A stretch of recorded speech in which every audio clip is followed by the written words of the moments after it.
इस तरह के खूबसूरत और रंग बिरंगे फल के ठेले हमको जा बजा बाकू में नजर आए, मगर लैंग्वेज बैरियर के बायस हम बहुत सारी चीज़ें खरीदने से कासिर रहे। आज की वीडियो में हम एयरपोर्ट से लेके होटल तक और पहले दिन बाकू में क्या क्या चीज़ें हमने देखी, उनका मुख्तसर सा अहवाल आपके साथ शेयर करेंगे।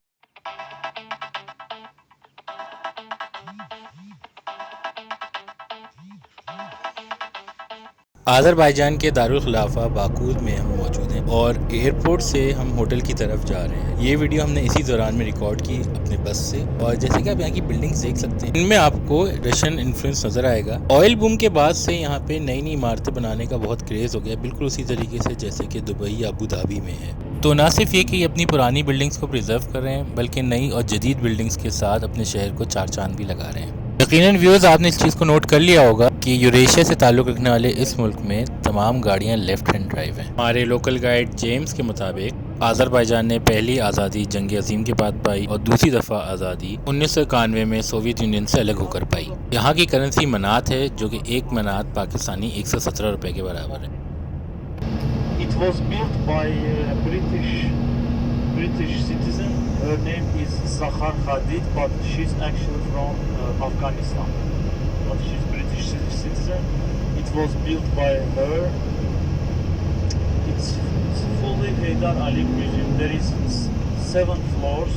आज़रबाईजान की आवाम निस्बतन सादगी पसंद है। क़वानीन की पासदारी और ख़ास तौर पर ट्रैफिक के क़वानीन का एहतराम इनको हमसे बहुत मुमताज़ कर देती हैं। आज़रबाईजान की 60% अवाम शिया मुस्लिम है, 20 से 30% अवाम अहले सुन्नत से ताल्लुक़ रखती है, बाकी रशियन ऑर्थोडॉक्स, क्रिश्चियंस, यहूदी और ज़ोरेस्ट्रियन मज़हब से ताल्लुक़ रखते हैं। पिछले 15 से 20 साल में आज़रबाईजान ने ख़ुद को एक सियाहती मुल्क के तौर पर रिकगनाइज़ करवाया है और यहाँ पर आने वाले ऑयल बूम ने इनके फ़ॉरेन रिजर्व्स को बहुत तक़वियत बख्शी है।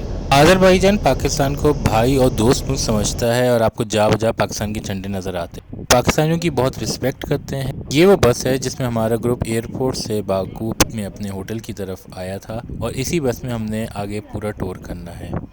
इस गली में और भी बहुत सारे होटल मौजूद हैं और जिस होटल में हमारे ग्रुप का स्टे है, इस होटल का नाम है होटल एमरल्ड।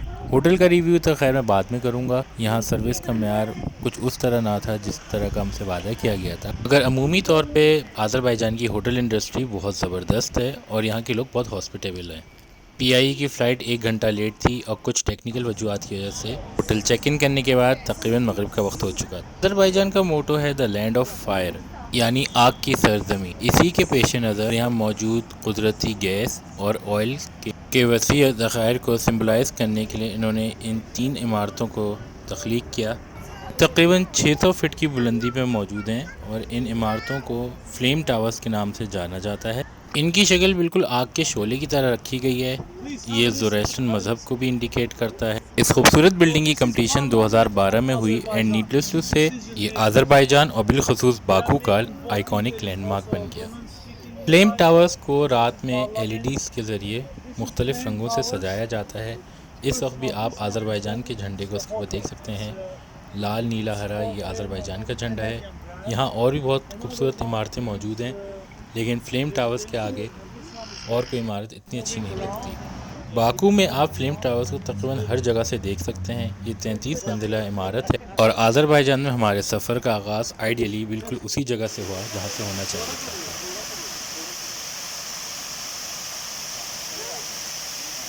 फ्लेम टावर्स के बिल्कुल अक्रॉस कुछ यादगारें हैं। एक पार्क है, वहाँ पे खड़े होकर हमारे ग्रुप ने मुख्तलिफ़ तस्वीरें बनाई, वीडियोस बनाई और बहुत सारी सीढ़ियाँ चढ़ी। यहाँ मैं बताता चलूँ, मैंने अपने एक दिन के 10,000 स्टेप्स भी यहाँ पूरे किए।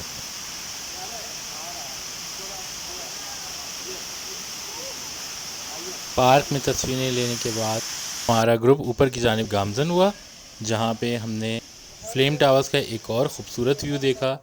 वहाँ पे खाने पीने की बहुत सारी चीज़ें मौजूद थी, एक होटल भी मौजूद था और फल भी अवेलेबल थे।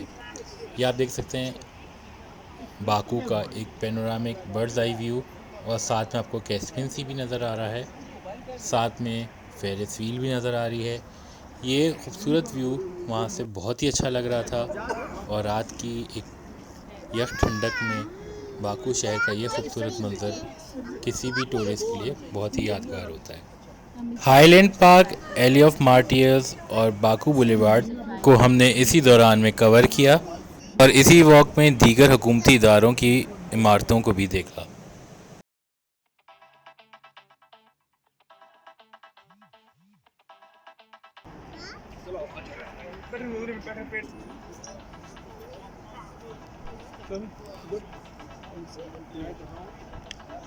लाइट आ जाए ना पीछे फिर उसकी अच्छी है।